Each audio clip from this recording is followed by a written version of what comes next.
Assalamualaikum warahmatullahi wabarakatuh. Halo semuanya, perkenalkan saya Fairuz Sufacaliza dengan NIM 1213824298081 dari Prodi Gizi kelas A. Jadi di sini saya akan menjelaskan tentang analisa fermentasi bakteri pada yogurt. Selamat menyaksikan. Oke, jadi di sini yaitu analisa fermentasi bakteri asam laktat pada yogurt. Jadi, jurnal yang saya bahas yaitu karakteristik sifat organoleptik yogurt dengan variasi susu skim dari lama inkubasi. Jadi, apa sih itu fermentasi? Fermentasi adalah suatu proses perubahan secara kimiawi pada suatu substrat organik melalui aktivitas enzim yang dihasilkan oleh mikroorganisme. Fermentasi juga dapat digunakan untuk membuat produk pangan dengan mutu dan flavor yang khas, serta memiliki efek yang baik bagi kesehatan kita, dan juga dapat menghasilkan fermentasi yang banyak dikonsumsi oleh masyarakat.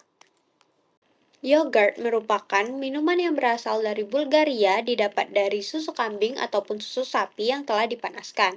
Kemudian diinkubasi pada suhu 40-45 derajat Celcius selama 8-10 jam. Mikroba pada yogurt. Yogurt sendiri itu memiliki bakteri yang sangat menguntungkan, seperti Lactobacillus acidophilus, L. bulgaricus, dan juga S. thermophilus. Sehingga yogurt itu sangat baik untuk kesehatan kita. Bakteri dalam pembuatan yogurt itu tuh memegang peranan penting dalam menciptakan flavor, karena bakteri tersebut mampu menguraikan gula susu menjadi asam laktat, dan asam laktat inilah yang menyebabkan yogurt rasanya asam, seiring dengan terjadinya proses fermentasi.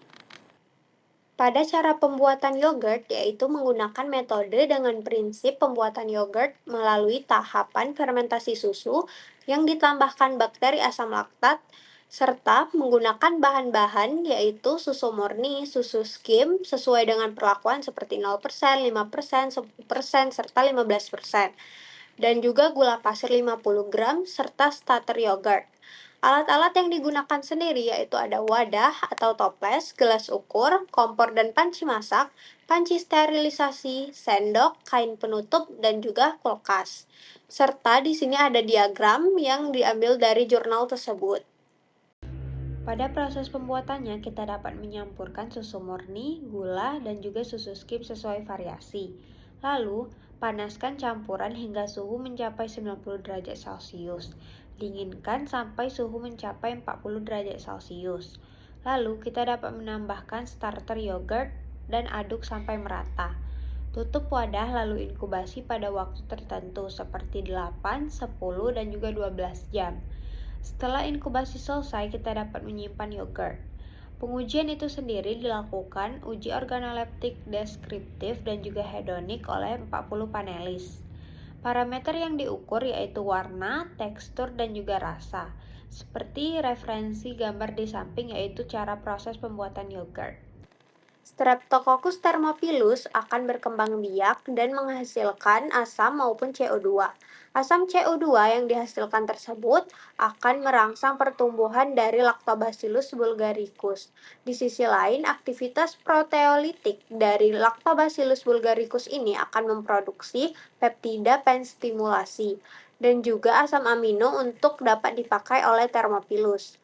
Mikroorganisme ini sepenuhnya bertanggung jawab atas pembentukan tekstur serta rasa pada yogurt. Setelah dilakukan pengujian, didapatkan hasil organoleptiknya. Seperti pada tabel di samping, yaitu pada sampel A1 memiliki rasa manis susu, sedikit sepat, aroma susu, tekstur cair dengan lapisan film di permukaan. A2 manis susu dengan aftertaste yang sepat, aroma khas susu sedikit asam, tekstur sedikit mengental dan mulai ada gumpalan. Pada A3 rasanya yaitu khas susu dengan aftertaste asam, khas susu dengan sedikit asam pada aromanya, tekstur yang kental mulai dirasakan di mulut. Pada B1 yaitu manis susu, aromanya yaitu khas susu, tekstur cair. Pada sampel B2 yaitu rasanya manis dengan aftertaste sedikit asam, aroma khas susu dengan sedikit asam, dan tekstur yang mulai sedikit mengental. Serta sampel B3 yaitu rasanya sedikit asam dan juga aromanya masam khas yogurt, serta tekstur yang sedikit mengental dengan lapisan film di permukaan.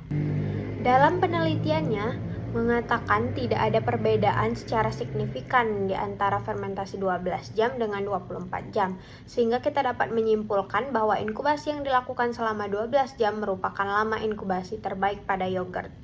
Jadi di sini ada grafiknya bisa dilihat, yaitu pada ranking parameter rasa metode hedonik pada percobaan kali ini adalah pada formulasi A2 dan B1. Formulasi A2 dan B1 yaitu yogurt dengan lama inkubasi selama 12 jam, tanpa dan dengan penambahan susu skim.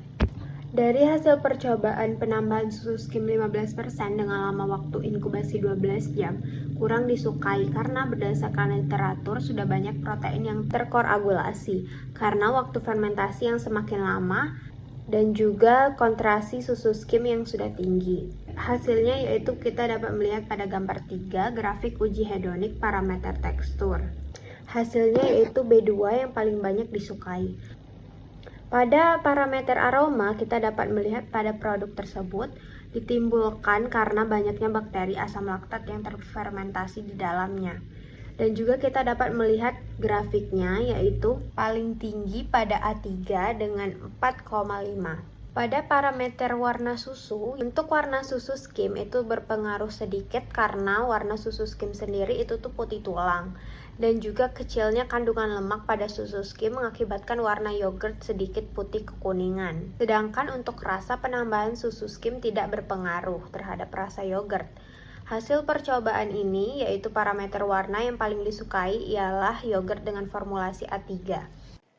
Adapun manfaat-manfaat dari yogurt itu sendiri yaitu menyehatkan pencernaan, meningkatkan daya tahan tubuh, meningkatkan kesehatan tulang dan juga gigi, mengurangi intoleransi laktosa, serta mendukung kesehatan jantung.